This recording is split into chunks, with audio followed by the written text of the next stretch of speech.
करते हो तुम कन्हैया मेरा नाम हो रहा है।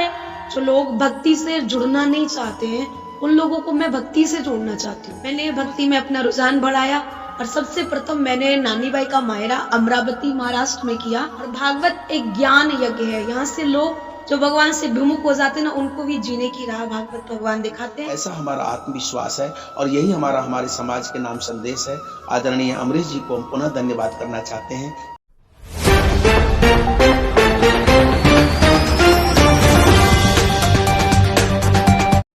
जय हिंद दोस्तों, आप देख रहे हैं G19 टीवी।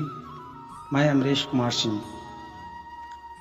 आज हम आपको एक ऐसे महात्माकांक्षी व्यक्ति से मिलाने के लिए आया हूँ और जिन्होंने अपने हिंदू सनातन धर्म का प्रचार प्रसार में अपना पूरा जीवन लगा दिया है और जिन्होंने श्याम रस धारा पर आते हैं हमारे और भारत के मशहूर कथावाचक राधा किशोरी जी, मैं इनसे आपको मिलाने का प्रयास करता हूं। हमारे बीच जो शख्स हैं ये भारत के प्रसिद्ध कथावाचक और श्रीमद् भागवत का प्रचार प्रसार जिन्होंने अपने बचपन काल से करते आ रहे हैं। आइए आज G19 टीवी में इनका स्वागत है, वेलकम है। सबसे पहले दीदी आप अपना इंट्रोडक्शन देते हुए और आप जिस विषय को लेकर के अपने धर्म का प्रचार सनातन के प्रचार कर रहे हैं इस पे थोड़ा प्रकाश डालने का प्रयास। श्री कृष्णा, राधे राधे। सभी G19 टीवी के दर्शकों को जय श्री कृष्ण, राधे राधे।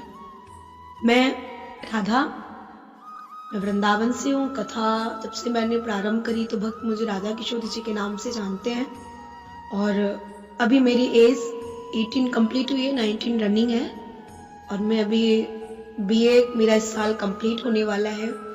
और बचपन से जब मैं 9 साल की थी तभी से मैंने स्टार्टिंग नानीबाई रो मैरो भक्त कथा नरसिंह मेहता की, ये बड़ी प्यारी कथा है, उस कथा से मैंने अपने कथा की शुरुआत की थी। मेरे जीवन में मेरे पापा हैं, 25 साल से मेरे पापा जी भी कथा कर रहे हैं। साथ में मेरे कजन भैया हैं, वो भी कथा करते हैं। उनके साथ रहते हुए देखते हुए मेरा मन पारिवारिक धार्मिक होने के कारण थोड़ा भक्ति में गया, जिसके कारण से मैंने अभी तक 348वीं कथा अभी मेरे फतुआ में बिहार में चल रही है। बस मेरा कथा करने का यही मतलब है, यही माध्यम है, यही मंतव्य है, जिससे कि आज के समय में सनातन धर्म जो विलुप्त होता जा रहा है, जो लोग भक्ति से जुड़ना नहीं चाहते हैं उन लोगों को मैं भक्ति से जोड़ना चाहती हूँ। मुझे देखकर लोगों में थोड़ा अट्रैक्शन हो कि छोटे छोटे बच्चे भी, मेरे जैसे बच्चे भी भगवान से जुड़े हैं, भक्ति में लग रहे हैं, तो मुझे देखकर लोगों का मन थोड़ा परिवर्तित हो और वो भी भक्ति में लगे।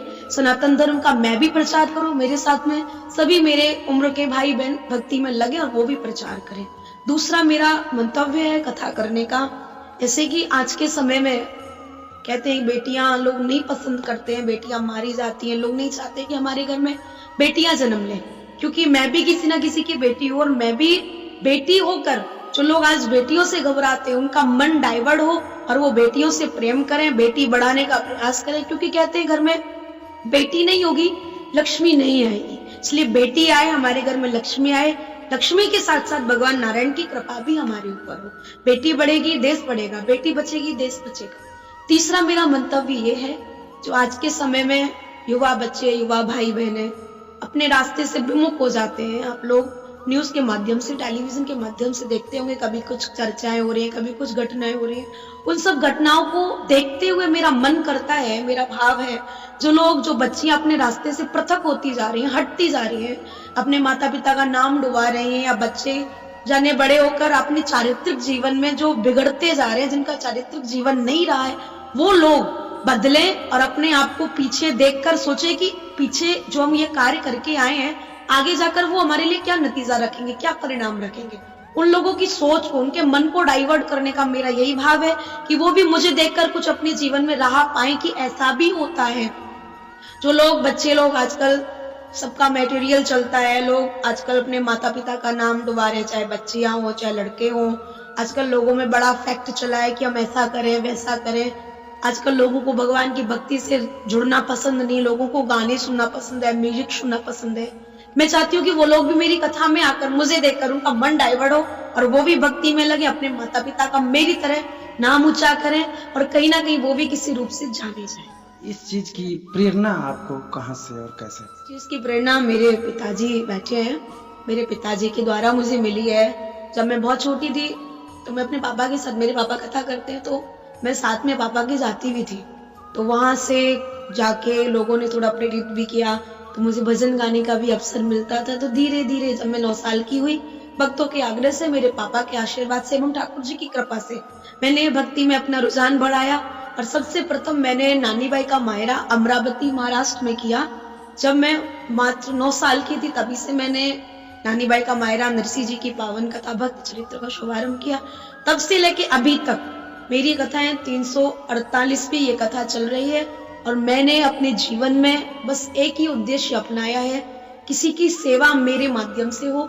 मैं नारायण सेवा संस्थान उदयपुर राजस्थान से भी जुड़ी हुई हूँ, जिसके माध्यम से 6 साल से दीन दुखी दिव्यांग विकलांग बच्चों की सेवा हो रही है। मैं प्रयास करूं कि आगे भी होती रहे। और आस्था टीवी एवं आस्था भजन सत्संग संस्कार के माध्यम से भी मैंने लाइव कथाएं की हैं। और उनके माध्यम से प्रयास यही है कि पूरे वर्ल्ड में, पूरे विश्व में जो लोग दीनहीन दिव्यांग विकलांग बच्चों से घबराते हैं, उनकी सेवा हो, लोग हरि भक्त बने, वो सनातन धर्म से जुड़े, अपने माता पिता का नाम रोशन करें। बस मेरा यही भाव है। श्रीमद् भागवत गीता के अंतर्गत आप जो है से वर्षों से कथावाचक के रूप में लोगों के बीच ज्ञान बांटने का काम कर रहे हैं। इसमें जो मूल बातें हैं जो आपको समझ में आती है, उस पर थोड़ा प्रकाश डालने का कष्ट करें। देखिए, भागवत कथा भगवान का ग्रंथ है। भागवत पुराण पंचम वेद कहलाता है। जीव को ये मुक्ति की राह दिखाता है, अच्छे धार्मिक राह दिखाता है। और इस कथा से बस मैंने यही सीखा है कि भक्त प्रहलाद, भक्त ध्रुव और आदि आदि बड़े बड़े संत भागवत कथा में जिनका वर्णन आता है, तो हम भी चाहते हैं कि भक्त प्रहलाद, भक्त ध्रुव जिन्होंने 5 वर्ष की आयु में, छोटी आयु में भगवान को प्राप्त किया, हम भी उनकी तरह भगवान को प्राप्त करें। हाँ, हो सकता है हम उनकी जैसा भजन नहीं कर सकते, जैसे उन्होंने जल्दी से भगवान को प्राप्त किया हम नहीं कर सकते, समय लगेगा। धीरे धीरे करके हम भगवान से जुड़े। छोटी उम्र में जो बच्चे हम लोग हॉस्टल में भेजते हैं बच्चों को पढ़ने के लिए, वो बच्चे हॉस्टल में भी रहकर भगवान से जुड़े, भगवान के प्रति उनकी आस्था बने, उनके संस्कार ऐसे बने जिनसे कि वो अपने बुढ़ापे में, अपनी वृद्ध अवस्था में, जब उनके माता पिता आए या फिर उनका जीवन वृद्ध अवस्था की ओर अग्रसर हो, तो उनके ऊपर भी भगवान की कृपा बनी और उनके जीवन में कोई दुख ना आए। आप इसमें ध्रुव ले लीजिए, प्रहलाद ले लीजिए, अभी तो संसार में काफी भक्त हैं, मीराबाई, नरसिंह, कबीर जी आदि आदि बहुत भक्त हैं। अभी कबीर मठ में हम कथा कर रहे हैं, कबीर जी महाराज भी भगवान के बहुत बड़े भक्त, कबीर साहिब भी बहुत बड़े भक्त थे, जिन्होंने सब कुछ त्याग करके केवल भगवान की भक्ति करी। और भागवत एक ज्ञान यज्ञ है। यहाँ से लोग जो भगवान से विमुख हो जाते हैं ना, उनको भी जीने की राह भागवत भगवान दिखाते हैं। हम चाहते हैं कि पूरा संसार भागवत सुने, भक्ति में रमे और अपने जीवन की जीने की राह पर अग्रसित हो। ये मेरा संदेश भागवत के माध्यम से। यदि आप अपना पसंद का कोई एक भक्ति भजन है, शॉर्ट में सुना। भगवान जीव को राह दिखाने के लिए बस यही भाव मेरा रहता है। जीव जो भगवान से विमुख हो रहा है, भगवान की उसको कृपा चाहिए। बस हम भी भगवान से यही कहेंगे, निगाहें फेर क्यों बैठे, मेरा तो और ना कोई, तुम्हारे लाखों दीवाने, मेरा तो और ना कोई, तुम्हारे लाखों दीवाने, मेरा तो और ना कोई। और हर एक जीव का कार्य भगवान करते हैं, मेरा भी कर रहे हैं, आपका भी करेंगे, समस्त संसार का करेंगे, कि मेरा आपकी कृपा से सब काम हो रहा है। करते हो तुम कन्हैया, मेरा नाम हो रहा है, मेरा आपकी कृपा से सब काम हो रहा है, मेरा आपकी कृपा से सब काम हो रहा है। लिवा के बिहारी लाल की जय। भारत के मशहूर राधा किशोरी जी के पिताजी पूज्य बलराम कृष्ण वशिष्ठ जी, आइए इनसे इनके विचार को जानने का प्रयास करते हैं। सर, अब तक के आपने अपने जीवन में और जिस तरह से आप धर्म सनातन के प्रचार में आगे बढ़ रहे हैं, आप अपना अनुभव शेयर करने का कष्ट करें। आपदाम भरतारम दातारम सर्वसंपदाम लोकाभिरामम श्रीरामम भूयो भूयो नमाम्यहम। श्री गुरु महाराज की जय। नमस्कार। हमारे आदरणीय हमारा साक्षात्कार जो कर रहे हैं आदरणीय से अमरीश कुमार सिंह जी और हमारे लाडले बेटा के लिए दूसरा हम बताना चाहेंगे कि आज भागवत कथा का वाचन चल रहा है अपने कबीर मठ आदरणीय महंत श्री ब्रजेश मुनि जी महाराज के पावन सानिध्य में अपने बिहार की पवित्र भूमि में। इस अवसर पर पूज्य बेटी जी के साथ हमें यहाँ आने का अवसर मिला। साथ में हमारे इनके छोटे भ्राता आदरणीय चिरंजीवी बालकृष्ण महाराज भी मौजूद हैं, आदरणीय चिरंजीवी बाल प्रभु जी महाराज भी मौजूद हैं, हमारे सभी प्रकार के लोग भी मौजूद हैं। सज्जनों, 19 टीवी के माध्यम से हम आदरणीय अमरीश कुमार जी के माध्यम से आप सबको ये संदेश देना चाहते हैं कि मैंने भगवान की कृपा से एक बेटी के रूप में धन पाया, बेटी रतन पाया। और अगले 7 पीढ़ी से मेरे परिवार में बेटियां नहीं थी, लेकिन 7 पीढ़ी बाद जब ये रतन मुझे राधा रानी ने अपने रूप में दिया तो मैंने अपने पिताजी की प्रेरणा से, उनके कहने से इनको जो प्यार का नाम दिया वो जन्म के दूसरे ही दिन राधा कहना शुभारंभ कर दिया मैंने अथवा मेरे पिताजी ने। इसीलिए इनका प्यार का और राधा रानी की प्रेरणा से जो समझ में आया हुआ नाम है वो राधा है। अब मेरे भक्त लोग और मेरे जितने भी जो शुभ चिंतक हैं वो इनको राधा किशोरी जी के नाम से संबोधित करने लगे। आज भगवान की कृपा से मैं जिस लक्ष्य को लेकर के चला था कि मैं स्वयं एक भागवत सेवा करता रहा, लेकिन मेरे पीछे आज मेरे आदरणीय बेटा बाल प्रभु, आदरणीय छोटे बेटा बालकृष्ण जी और हमारी यशस्वी बेटी राधा किशोरी जी जो भगवान की कथाओं का दिव्य वाचन कर रही हैं, नित्य निरंतर संदेश दे रही हैं। उसमें 348वीं कथा आज अपने कबीर मठ के इस पावन प्रांगण में चल रही है। तो हम यही बताना चाहेंगे कि हमारा समाज आज धार्मिकता से जुड़े, अध्यात्म से जुड़े, उसी के साथ साथ अपने परिवार से भी ज्यादा जुड़े। परिवार से आज हम लोग जो है अपने रोजी रोटी के कारण ऐसी मारा मार में खो गए हैं, ऐसी आपाधापी में खो गए कि हम अपने बच्चों का, हम अपने माता पिता का, हम अपने भाई बहन का और तो और अपनी पत्नी का भी ठीक से ध्यान नहीं कर पा रहे हैं। उनकी क्या आवश्यकता है, क्या जरूरत है, ये भी नहीं देख पा रहे हैं। इस परिस्थिति में हमारे बच्चे लोग और हमारा परिवार हमसे पृथक होता जा रहा है। दूसरा, जैसे अभी एक अपना बहुत बड़ा प्रकरण उठा हुआ है, किसी अन्य धर्म के व्यक्ति ने हमारी एक लाडली बेटी जिसका नाम श्रद्धा है उसे 35 टुकड़ों में काट करके और जो है दुखद उसका अंत किया। मुझे बड़ा दुख हो रहा है इस बात को कहने में, सुनने में, लेकिन नित्य निरंतर पत्रकार और विविध प्रकार के संचार माध्यमों से मैं ये सुन पा रहा हूँ तो मुझे कष्ट लग रहा है।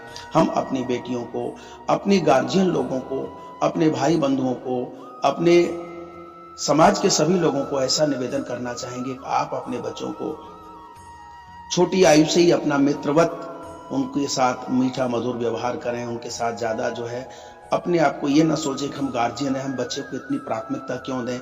हम बच्चों को जब प्राथमिकता देंगे, बच्चा हमारे नजदीक होगा, बच्चा हमसे प्यार, स्नेह, दुलार और जैसी भी उसकी जो आवश्यकता है उसे पाएगा तो फिर वो बाहर भटक नहीं पाएगा। इसलिए हर किसी को जरूरत है आज अपने बच्चों को बहुत मीठा मधुर व्यवहार दे, उसी के साथ साथ जो है उसे अध्यात्म, संस्कार और अपने जो है सनातन के जो भी हमारे वैदिक ग्रंथ हैं, पुराण हैं, रामायण, भागवत, गीता, हनुमान चालीसा, सुंदरकांड, जितना जो कुछ बने उनसे जोड़े रखे और उसी के माध्यम से उन बच्चों को एक ऐसा रास्ता दे, उनसे पूछे, उनके साथ सत्संग करे, उनसे कुछ पढ़ाए तो खुद सुने, तो उनको भी लगे कि हमारे माता पिता, हमारे गार्जियन हमको इतनी वरीयता देते हैं, हमसे कुछ अच्छा सुनना चाहते हैं, तो वो हमको अच्छा सुनाते सुनाते इतने अच्छे हो जाएं कि कल के आने वाले दिन की हमें उनकी चिंता ना रहे, स्वयं उनके संस्कार विचार उनके साथ बने रहेंगे और वो संस्कार विचार उनकी चिंता करेंगे और संस्कार विचार प्रदाता फिर भगवान उनके जो है जीवन के लिए स्वयं पथ प्रदर्शक बन जाएंगे। ऐसा हमारा आत्मविश्वास है और यही हमारे समाज के नाम संदेश है। आदरणीय अमरीश जी को हम पुनः धन्यवाद करना चाहते हैं। जय श्री राम।